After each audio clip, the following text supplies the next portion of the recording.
સુરતના Kapodra LH road પરના વિસ્તારમાં રહેતા સીએ તેમજ તેમના પરિવારના સભ્ય પાસેથી સરખેદી પરિવારે તેમની અલગ અલગ કંપનીઓના રોકાણ કરશો તો બીજી કંપનીઓ કરતા વધારે નફો મળશે અને તમારું ફંડ પણ સિક્યોર રહેશે તેવી લોભામણી સ્કીમ આપી રોકાણ કરાવ્યા બાદ નફા સાથે રૂપિયા 1.55 કરોડ પરત નહીં આપી ખોટા કેસમાં ફસાવી દેવાની ધમકી આપી અને ઓનલાઈન વેબસાઇટ બંધ કરી છેતરપિંડી કરી હતી। ત્યારે વરાછા પોલીસે કિશોરભાઈની ફરિયાદ લઈ બંને જણા સામે છેતરપિંડીનો ગુનો નોંધી આગળની તપાસ હાથ ધરી છે। ખાતે ફરિયાદી શ્રી નરેન્દ્રભાઈ બાથાણીએ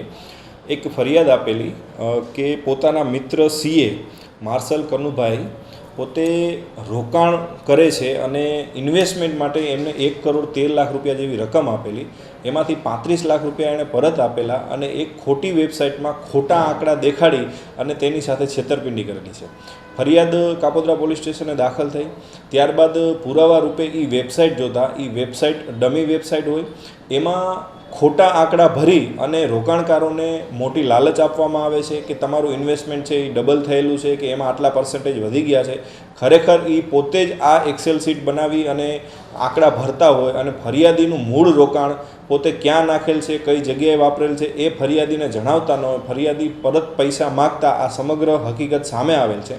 હાલ આ કિસ્સામાં એક મુખ્ય આરોપી છે માર્શલ, એમની ધરપકડ કરવામાં આવી છે અને એણે કઈ રીતે આ વેબસાઇટ બનાવી, કોની પાસેથી આ એક્સેસ વેબસાઇટનું લીધું, કઈ જગ્યાએથી આ બધું થતું, એ તમામ પુરાવા મેળવવા ઉપર તપાસ ચાલુ છે અને એક આરોપીને હાલ અટક કરવામાં આવેલ છે। જી બિલકુલ, આ સમગ્ર તપાસ દરમિયાન એવું પણ જાણવા મળેલ છે કે આ જે ફરિયાદી છે એના જેવા અનેક લોકો આ વ્યક્તિ દ્વારા છેતરાયા છે અને એ લોકોની પણ અમે શોધખોળ કરીએ છીએ અને અપીલ પણ કરીએ છીએ કે આ વ્યક્તિએ જો કોઈ એવી તમને રોકાણની લાલચ આપી અને તમારા પૈસાનો ફ્રોડ થયેલો હોય તો કાપોદ્રા પોલીસ સ્ટેશનનો સંપર્ક જરૂરથી કરવો। BS9 ટીવી ન્યૂઝ સાથે પરેશ રાઠોડ, સુરત।